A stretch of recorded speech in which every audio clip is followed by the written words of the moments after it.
এটা 2022 সালের 15 আগস্ট জাতীয় শোক দিবসের একটি চিত্র।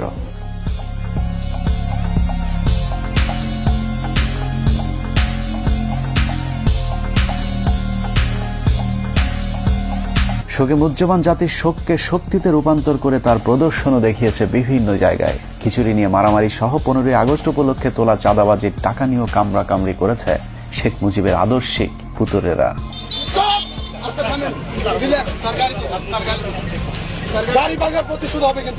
গরু আর কি দেয় অনেকেই দেখছে। এই যে আমার এই দেখেন জামা জামা ছেড়ছে এবং এখানে একটা বাড়ি করছে, যা মনে করেন দেখানোর মতো না। মানে এরকম ঘটনা সারা বিশ্বে বাংলাদেশের আওয়ামী লীগ দল ক্ষমতায় থাকতে। ক্রিকেট ম্যাচ হয়েছিল কালকে বরগুনায়, ছাত্রলীগ আসছে, এদেরকে আমরা কোনাই ধরি না। এরকম বিচ্ছিন্ন কিছু ঘটনা বাদ দিলে সারা দেশে আনন্দ ঘন পরিবেশে প্রায় 4,500 গরু জবাই করে উদযাপিত হয়েছে শোকের নামে জাতীয় সুখ দিবস। সারাদিন আনন্দ উল্লাস শেষে আওয়ামী নেতারা রাতে মদ বা মাদক সেবনের মাধ্যমে শেখ মুজিবের আত্মার শান্তি কামনাও করেছেন বিভিন্ন জায়গায়। সেই সাথে শেখ মুজিবকে জাহান্নামের সর্বোচ্চ জায়গায় রাখার জন্য মহান রাব্বুল আলামিনের কাছে ফরিয়াদ জানিয়েছেন শেখ মুজিবের উম্মতেরা। বঙ্গবন্ধুকে আল্লাহ যেন জাহান্নামের ভালো জায়গায় স্থান করে দেয়, আল্লাহ যেন তাদের মুনাজাত কবুল করেন। আশেকানদের এরূপ ভালোবাসায় পীর সাহেবের বাস কোন দিক দিয়ে কয়টা ঢুকছে সেটা একটু অনুমান করতে থাকুন। আমরা ততক্ষণে একটু 1975 থেকে ঘুরে আসি। এটা 1975 সালের 15 আগস্ট। বিদেশি সংবাদ মাধ্যমগুলো বলছে, পরিবেশ দেখে মনে হচ্ছে এই শহরে যেন তেমন কিছুই ঘটেনি। And this is how Dhaka looks today. The same tanks on the streets, soldiers still on guard, and yet it is almost as if nothing had happened. কিন্তু আজকের পরিস্থিতি সম্পূর্ণই ভিন্ন। শেখ মুজিবের নাম ধরে কথা বলাও যেন এখন মহা অপরাধ। কিন্তু সেদিন গোলাবারুদ ছাড়া কামান নিয়ে কর্নেল ফারুক শেখ মুজিবের গোষ্ঠী শুদ্ধ রফা দফা করে দিলেও শেখ মুজিবের এত ভালোবাসার মানুষেরা একজন এগিয়ে আসেনি। কেউ কোনো পদক্ষেপ নিল না। ওই লাশ পড়ে থাকলো 32 নম্বরে। ধরে নিলাম অবস্থা ভয়াবহ খারাপ ছিল, কিন্তু কখনো কি চিন্তা করে দেখেছেন যে দেশে সালমান শাহের মতো একজন চিত্রনায়ক মারা যাবার পর শোকে 7 জন মানুষ আত্মহত্যা করতে পারে, সেই দেশে এমন একজন মুজিব প্রেমীও কি ছিল না, যিনি কিনা মুজিবের ভালোবাসায় অন্তত আত্মহত্যা করতে পারত? আসলে শেখ মুজিবের প্রতি এখনকার আলগা প্রীতি আর তখনকার পরিস্থিতি ছিল সম্পূর্ণ ভিন্ন রকম। একটি মানুষ ছিল না সাহস করে এগিয়ে আসার, একটি মানুষ ছিল না প্রতিবাদ করার। 15 আগস্ট থেকে 16 আগস্ট ওই লাশ পড়েছিল। কেন কেউ এগিয়ে আসেনি সেটাই আজকের অনুসন্ধানের মূল বিষয়। আজকে যারা শেখ হাসিনাকে দেখছেন তাদের অনেকেরই ধারণা শেখ হাসিনা খারাপ হলেও মুজিব খুবই ভালো মানুষ ছিলেন, কিন্তু বাস্তবে শেখ হাসিনা তার পিতার ডুপ্লিকেট কার্বন কপি। দুজনেই পেছনে তেল নিতে পছন্দ করতেন, কিন্তু সমালোচনা সহ্য করতেন না। এই যে নতুন সিস্টেমে যাচ্ছি আমি। হাসিনার মতো শেখ মুজিবুর দুর্নীতিবাজ, তেলবাজার, চোর বাটপার নেতাদের কাছে রেখে যোগ্যতা সম্পন্ন সৎ মানুষগুলোকে সরিয়ে দিয়ে নিজের বিপদ নিজেই ডেকে এনেছিলেন। মেজর ডালিম বলছি, শেখ মুজিব ও তার খুনি দুর্নীতিবাজ সরকারকে উৎখাত করা হইয়াছে। এ বিষয়ে সংবিধান, সাংবিধানিক আইন ও রাজনীতি বাংলাদেশ প্রসঙ্গ বইয়ের 52 নম্বর পৃষ্ঠায় বলা হয়েছে, স্বাধীনতা পূর্ব মুজিব আর প্রধানমন্ত্রী হিসাবে মুজিবের মধ্যে রয়েছে আকাশ পাতাল পার্থক্য। বঙ্গবন্ধু হিসাবে মুজিব ছিলেন চমৎকার, কিন্তু প্রধানমন্ত্রী হিসাবে অত্যন্ত দুর্বল। সেই সরকার অনেক ভুল করেছে এবং সেটা আমাদের অর্থনীতিকে ভীষণভাবে আঘাত করে। বইটির 161 নম্বর পৃষ্ঠায় বলা হয়েছে, মুজিব সারা জীবন গণতন্ত্রের জন্য সংগ্রাম করেছেন, কিন্তু ক্ষমতায় যাবার পর তিনি গণতন্ত্রকে প্রাতিষ্ঠানিক রূপ দিতে চাননি। এভাবে স্বাধীনতা পূর্ব বঙ্গবন্ধু আর স্বাধীনতা পরবর্তী স্বৈরাচার মুজিবের মাঝে বিস্তর ফারাক দেখা যায়। The Awami League cadres were armed and the opposition political movement were harassed. Sheikh Mujib প্রসঙ্গে সেক্টর কমান্ডার মেজর জলিল তার অরক্ষিত স্বাধীনতায় পরাধীনতা বইয়ের 35 নম্বর পৃষ্ঠায় লিখেছেন, মুক্তিযুদ্ধের জনক হিসেবে পরিচিত মুজিব মুক্তিযুদ্ধের চেতনায় পুরোপুরি বিশ্বাসী ছিলেন না বলেই মুক্তিযুদ্ধের পর তার মধ্যে পরিলক্ষিত হয় মারাত্মক দ্বন্দ্ব আর অস্থিরতা, যে কারণে তিনি কখনো রাষ্ট্রপতি আবার কখনো প্রধানমন্ত্রী হয়েছেন। মুক্তিযুদ্ধ শেষ হবার পর দেশে ফিরেই শেখ মুজিবের মাথায় কিভাবে ক্ষমতাকে কুক্ষিগত করা যায় সেই চিন্তায় ঘুরপাক খাচ্ছিল, যে কারণে মুজিবনগর সরকারের সিদ্ধান্ত অনুযায়ী শেখ মুজিব রাষ্ট্রপতি। তবে তার অনুপস্থিতিতে সৈয়দ নজরুল ইসলামকে সরিয়ে তার রাষ্ট্রপতি হবার কথা, কিন্তু শেখ মুজিব রাষ্ট্রপতি না হয়ে প্রধানমন্ত্রী হতে চাইলেন, কারণ প্রধানমন্ত্রীর ক্ষমতা রাষ্ট্রপতির চাইতেও বেশি। 10 জানুয়ারি ভারত থেকে ফিরে ঢাকা বিমানবন্দর থেকে ট্রাকে করে রেসকোর্স ময়দানে যাওয়ার পথেই মুজিবুর রহমান তাজউদ্দিনের কানে কানে বললেন, তাজউদ্দিন, আমি কিন্তু প্রধানমন্ত্রী হব। যে তথ্যটি তাজউদ্দিন আহমেদের মেয়ে শারমিন আহমেদ তার লেখা তাজউদ্দিন আহমেদ নেতা ও পিতা বইতে উল্লেখ করেছেন। যেই কথা সেই কাজ। মুজিবনগর সরকারের অস্থায়ী সংবিধান বাতিল করে 11 তারিখে নতুন সংবিধান আদেশ জারির পর 12 তারিখে তাজউদ্দিনকে সরিয়ে প্রধানমন্ত্রীর চেয়ারে বসেন শেখ মুজিব। তার ঠিক 10 দিন পর 22 জানুয়ারি রাষ্ট্রপতির পদ থেকে সৈয়দ নজরুল ইসলামকে সরিয়ে মুজিবের পছন্দের মানুষ বিচারপতি আবু সাইদ চৌধুরী ও পরে মোহাম্মদ উল্লাহকে রাষ্ট্রপতির পদে বসান। তবে দুজন রাষ্ট্রপতির সাথে মুজিব চাকরের মতো আচরণ করতেন। সংবিধান, সাংবিধানিক আইন ও রাজনীতি বাংলাদেশ প্রসঙ্গ বইয়ের 47 নম্বর পৃষ্ঠায় বলা হয়েছে, 72 থেকে 75 শেখ মুজিব প্রধানমন্ত্রী থাকাকালীন দুজন রাষ্ট্রপতির একজনকেও তিনি পাত্তা দিতেন না। মুজিবের অগণতান্ত্রিক ও অসাংবিধানিক কাজের বিরুদ্ধে কথা বলার সাহস ছিল না তাদের। একই পৃষ্ঠায় বলা হয়েছে, মুজিব আর ক্যাবিনেট সদস্যদের সম্পর্ক ছিল প্রভু আর ভিত্তের মতো। ক্ষমতা পেয়ে বদলে যাওয়া মুজিবের এক না এক তন্ত্রের বিরুদ্ধে যে যখন প্রতিবাদ করেছে তাকেই তিনি তখন শায়েস্তা করেছেন। স্বাধীনতার দলিলপত্রের প্রথম খণ্ডে শেখ মুজিবের মাস্তানির এক ভয়ঙ্কর বর্ণনা তুলে ধরা হয়েছে, যেখানে বলা হয়েছে 1972 সালের 11 এপ্রিল কে ওবায়দুর রহমান সংসদে বলেন, এ পরিষদ যদি সার্বভৌম না হয় তাহলে মন্ত্রিসভার ক্ষমতার উৎস কোথায়? মাননীয় স্পিকার, আমার দাবি অবিলম্বে এই গণপরিষদকে স্বাধীন বাংলাদেশের পার্লামেন্ট হিসেবে ঘোষণা করা হোক। এ কথা বলার সময় তাকে বারবার থামিয়ে দিচ্ছিলেন মুজিবের তেলবাজ স্পিকার আব্দুল মালেক উকিল। স্পিকার কোনোভাবেই কে ওবায়দুরকে থামাতে না পারলে শেখ মুজিব স্পিকারকে বলেন, মেম্বারদের একটা বিষয়ে হুঁশিয়ার করতে চাই, স্পিকার যখন কথা বলেন তখন আর কারো কোনো কথা বলার অধিকার নাই, বললে তাকে পরিষদ থেকে বের করে দিতে পারেন। অথচ সংসদের ভেতরে স্পিকারকে প্রধানমন্ত্রীর এ ধরনের আদেশ নির্দেশ সম্পূর্ণভাবে বেআইনি। শেখ মুজিবের স্বৈরতন্ত্রের বিরুদ্ধে আরও অনেকেই কথা বলা শুরু করলে বিক্ষুব্ধ গণপরিষদ সদস্যদের শায়েস্তা করবার জন্য শেখ মুজিব ভয়ঙ্কর এক অদ্ভুত আইন তৈরি করেন, যার নাম গণপরিষদ সদস্য পদ বাতিল আদেশ। জনগণের দ্বারা নির্বাচিত প্রতিনিধিদের বিরুদ্ধে এ ধরনের আইন আজও পর্যন্ত পৃথিবীতে বিরল। এই আইনের মাধ্যমে শেখ মুজিব যখন যাকে ইচ্ছে হয়েছে গণপরিষদ সদস্যের পদ থেকে বহিষ্কার করেছেন। আইনটি পাশের মাত্র 3 মাসের মধ্যে 46 জন এমপিকে বরখাস্ত করেন একনায়ক মুজিব। একের পর এক শেখ মুজিবের স্বৈরতান্ত্রিক আইন পাশের বিরুদ্ধে তৎকালীন তরুণ parliament member barrister Amirul Islam Sheikh মুজিবকে বলেন, আপনি একা এ ধরনের আইন তৈরি করতে পারেন না। কোনো আইন তৈরি করতে হলে অবশ্যই আইন পরিষদের অনুমতি নিতে হবে। এতে ক্ষিপ্ত হয়ে মুজিব আমিরুল ইসলামকে বলেন, তুমি একজন অদক্ষ যুবক, তুমি দেশ পরিচালনার কি জ্ঞান রাখো? একই পৃষ্ঠায় বলা হয়েছে, মুজিব জরুরি অবস্থার ভয় দেখিয়ে বলেন, আমি চাইলে 3 বছরের জন্য কোনো কথা হবে না, কোনো সমালোচনা সহ্য করা হবে না, কোনো গণতন্ত্র চলবে না। যে কারণে বইটির 161 নম্বর পৃষ্ঠায় শেখ মুজিবকে মাতাল মদখোর ড্রাইভারের সাথে তুলনা করা হয়েছে। বিখ্যাত ইতিহাসবিদ ব্যারিস্টার আব্দুল হালিম তার বইতে লিখেছেন, মুজিব ছিল প্রাতিষ্ঠানিক শিক্ষাহীন নেতা, গণতন্ত্রে অশিক্ষিত মূর্খ নেতা হলো মাতাল ড্রাইভারের মতো। শেখ মুজিবের করুণ পরিণতির জন্য যে আইনটি নিয়ামক হিসাবে ভূমিকা পালন করেছে তা হলো রক্ষী বাহিনী অ্যাক্ট। 1972 সালের 8 ফেব্রুয়ারি ভয়ঙ্কর জাতীয় রক্ষী বাহিনী আইন পাশের মাধ্যমেই সেনাবাহিনীকে খেপিয়ে তুলেছিলেন Mujib. State apparatus and physical force. So Rakhi Bahini was launched. The Awami League cadres were armed, and the opposition political movement were harassed. সেনাবাহিনী যেন তাকে কখনো ক্ষমতা থেকে সরাতে না পারে, সেজন্যই মূলত তিনি সেনাবাহিনীর আদলে এই বাহিনী গড়ে তোলেন, যা পৃথিবীর ইতিহাসে আজ পর্যন্ত কোনো রাষ্ট্রপ্রধান করেননি। এ প্রসঙ্গে শেখ মুজিবের রাজনৈতিক সহচর মিজানুর রহমান চৌধুরী লিখেছেন, রক্ষী বাহিনীর তত্ত্বাবধানের দায়িত্ব ছিল শেখ মুজিবের রাজনৈতিক সচিব তোফায়েলের উপর, যে কারণে রক্ষী বাহিনীর পোশাক সহ যে কোনো সুযোগ সুবিধা খুব দ্রুত শেখ মুজিবের কাছ থেকে অনুমোদন করানো যেত। কিন্তু সেনাবাহিনীর ক্ষেত্রে তা ছিল সীমিত। সামরিক বাহিনীর প্যাটার্নে রক্ষী বাহিনী গঠন হলেও তাদের কর্তব্য পালনে কিংবা ক্ষমতা প্রয়োগের উৎস হিসেবে সংসদের কোনো আইন ছিল না। এক পর্যায়ে রক্ষী বাহিনীকে আইন শৃঙ্খলা রক্ষায় পুলিশের মতো দায়িত্ব দেওয়া হয়, বিশেষ করে জাসদ কিংবা চীনপন্থীদের অর্থাৎ ভারত বিরোধীদের দমন করার জন্য নামানো হয়। কিন্তু এ কাজে গিয়ে তারা যে বাড়াবাড়ি করে তাতে জনগণের কাছে আতঙ্কের এক মূর্ত প্রতীক হয়ে দাঁড়িয়েছিল রক্ষী বাহিনী। পাশাপাশি সেনাবাহিনীরও হিংসার পাত্র হয়ে দাঁড়ায়। কেউ কেউ এমন কথা বলেছে যে এর চেয়ে পাকিস্তান আমলই তো ভালো ছিল। মুজিব ক্ষমতায় টিকে থাকার জন্য হাজার হাজার রাজনৈতিক কর্মীকে হত্যা করে, জাসদের 10,000 কর্মীকে জেলে রাখে, মোশাররফ হোসেনকে হত্যা করে, সিরাজ সিকদারকে হত্যা করে। সশস্ত্র রক্ষী বাহিনীর এসব সন্ত্রাসী কার্যকলাপকে প্রতিহত করতেই সশস্ত্র জাসদ গণবাহিনী প্রতিষ্ঠা অনিবার্য হয়ে পড়েছিল। শতভাগ মুক্তিযোদ্ধাদেরকে নিয়ে গঠিত রক্ষী বাহিনীর অত্যাচারের কারণে ওই সময় ব্যাপক জনপ্রিয় হয়েছিল শতভাগ মুক্তিযোদ্ধাদের নিয়ে গঠিত দল জাসদ, যার ফলে 1973 সালে নির্বাচনে আওয়ামী লীগের প্রধান প্রতিদ্বন্দ্বী হয়ে দাঁড়ায় জাসদ নামক নতুন ওই রাজনৈতিক দলটি।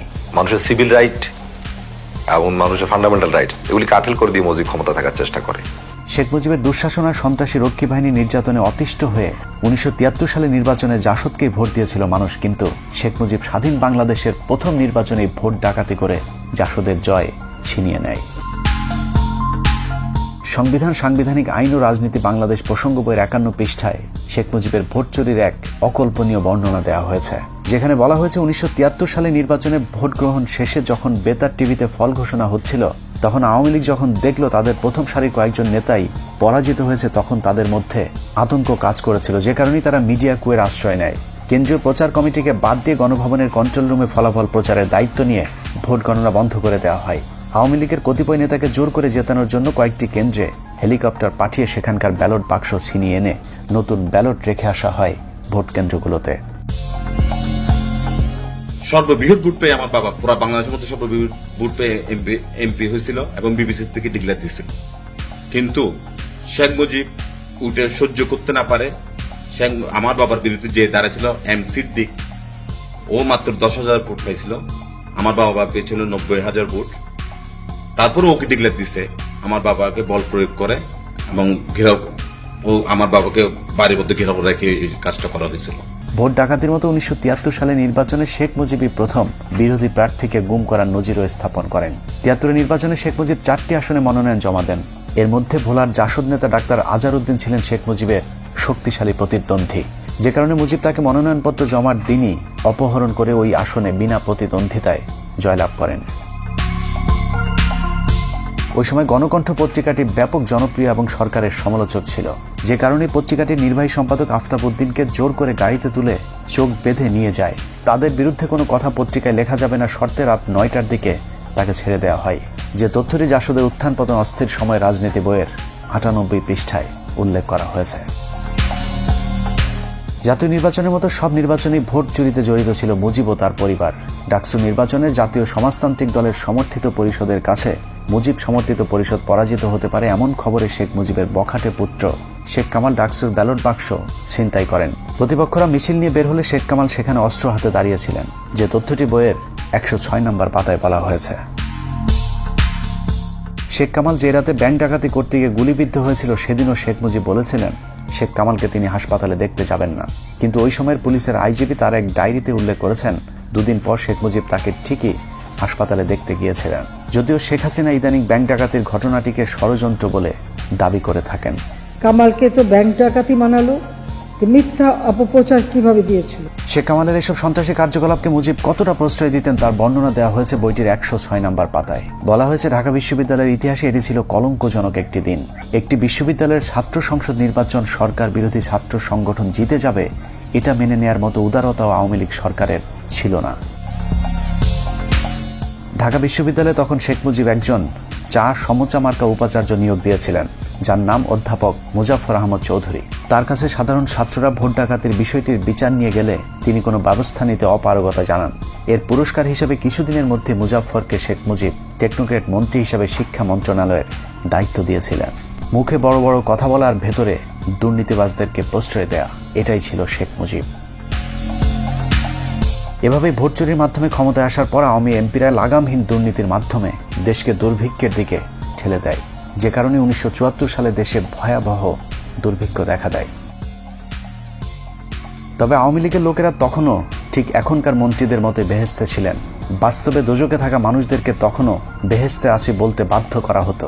দুর্ভিক্ষ নিয়ে সরকারের সমালোচনা করলেই চলত তার উপর নির্যাতন। ভাত দে হারামজাদা, তা না হলে মানচিত্র খাবো। আলোচিত কবি রফিক আজাদ শেখ মুজিবকে উদ্দেশ্য করে ভাত দে হারামজাদা কবিতাটি পাঠ করলে তাকে জেলে পাঠিয়ে দেন শেখ মুজিব। ইংল্যান্ডের লোক কষ্টে আছে, অন্যান্য দেশের তুলনা করলে আমরা পাকিস্তানের 37%, আমরা তো সুখে আছি, বেহেশতে আছি বলতে হবে। বর্তমানের হাসিনা সরকারের মতোই মুজিব সরকার দেশের দুর্ভিক্ষ নিয়ে মশকরা করতেন। বিদেশি একজন সাংবাদিক মুজিবকে প্রশ্ন করেছিলেন মানুষ খাবার পাচ্ছেন না। জবাবে মুজিব বলেন এই সবই গুজব, আমরা ফ্রিতে মানুষকে খাবার দিচ্ছি বলেই মাত্র 27,000 মানুষ মারা গিয়েছে, তা না হলে কয়েক মিলিয়ন মানুষ মারা যেতে পারত। It seems that many people, perhaps tens of thousands of people, are simply not getting food in this country. It's not correct. Then 27,000 people could not even die. 27,000 মানুষ মারা যাওয়াকে শেখ মুজিব কিছুই মনে করেননি, যে কারণে 1974 সালের দুর্ভিক্ষের পর সারা দেশের মানুষ মুজিব সরকারের বিরুদ্ধে ক্ষোভে ফুঁসে উঠেছিল। শেখ মুজিব তখন বুঝতে পেরেছিলেন দেশে গণতন্ত্র থাকলে বেশি দিন আর ক্ষমতায় থাকা যাবে না, যে কারণে তিনি বলেছিলেন আমাদের যে অবস্থা, আগামী নির্বাচনে আমরা 25-30টির বেশি আসন পাব না, তখন স্বাধীনতা বিরোধীরা আমাদেরকে কচু কাটা করবে। এই উপলব্ধি থেকে শেখ মুজিব জোর করে ক্ষমতায় থাকতে বাকশাল গঠনের পরিকল্পনা হাতে নেন। আজীবন ক্ষমতায় থাকার এরকম অগণতান্ত্রিক পরিকল্পনার সাথে আওয়ামী লীগ নেতারাও এক হতে পারেননি, কিন্তু যারাই বাকশালের বিরোধিতা করেছিল তাদের অবস্থা কতটা দুর্বিষহ হয়েছিল তা ওই সময়ের বিভিন্ন রাজনীতিবিদদের বক্তব্যে উঠে এসেছে। Mujib Saab went for Bakshal, which means one leader, one party, one country. Mizanur Rahman Chowdhury তার রাজনীতির 3 কাল বইতে লিখেছেন 1975 সালের 21 জানুয়ারি সংসদীয় দলের শেষ বৈঠকে শেখ মুজিব বাকশালের পক্ষে কে কে আছে তা জানতে চেয়ে সবাইকে হাত তুলতে বলেন। বেশিরভাগ ভয়ে হাত তুলল মিজানুর রহমান চৌধুরী হাত না তুলে বক্তব্য দেওয়ার জন্য উঠে দাঁড়ালে শেখ মুজিব তাকে উচ্চ স্বরে ধমক দিয়ে বলেন, তুই বস, তুই বস।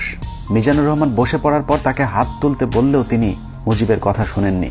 এরপর সংসদ থেকে বেরিয়ে বাসায় গিয়ে জানতে পারেন শেখ মুজিব স্বরাষ্ট্রমন্ত্রী মনসুর আহমেদকে নির্দেশ দিয়েছেন মিজানুর রহমানকে কিছুদিন জেলে আটকে রেখে তার মাথা ঠান্ডা করবার জন্য। বাকশালের মাধ্যমে শেখ মুজিবের শেষ পরিণতি ঘটবে এটা সবার আগে বুঝেছিলেন তাজউদ্দিন আহমেদ। তিনি মুজিবকে বলেছিলেন, মুজিব ভাই, এজন্যই কি আমরা 24 বছর সংগ্রাম করেছিলাম?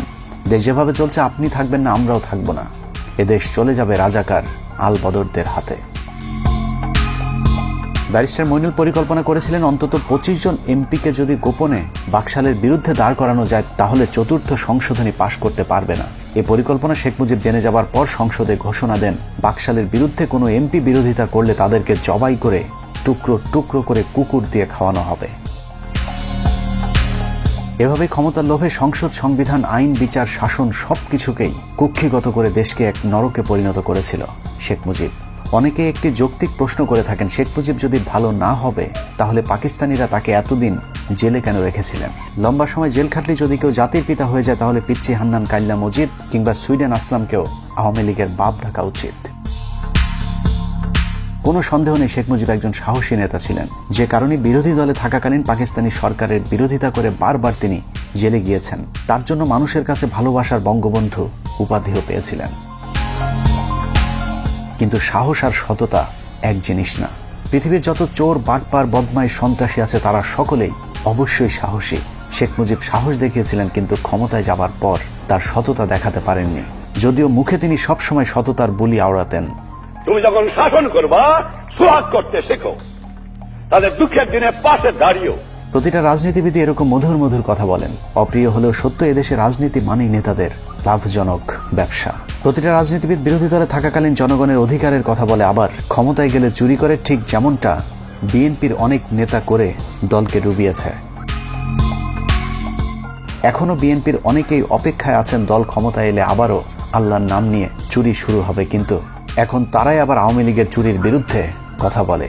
এটার নামে রাজনীতি, সাহিত্যের ভাষায় যাকে বলা হয় সুযোগ না পেয়ে ভদ্র।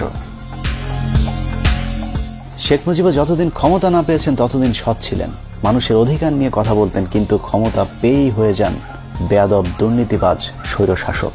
কাউকে সম্মান করতেন না মুজিব, তার চেয়ে বয়সে বড় মানুষদেরকেও তিনি তুই করে ডাকতেন। ক্ষমতা তাকে এতটা অহংকারী করে তুলেছিল যে বিদেশি গণমাধ্যমের সামনেই কলকিতে সুখ টান দিতেন। এভাবেই প্রধানমন্ত্রীর পদটিকে তিনি কলঙ্কিত করেছিলেন।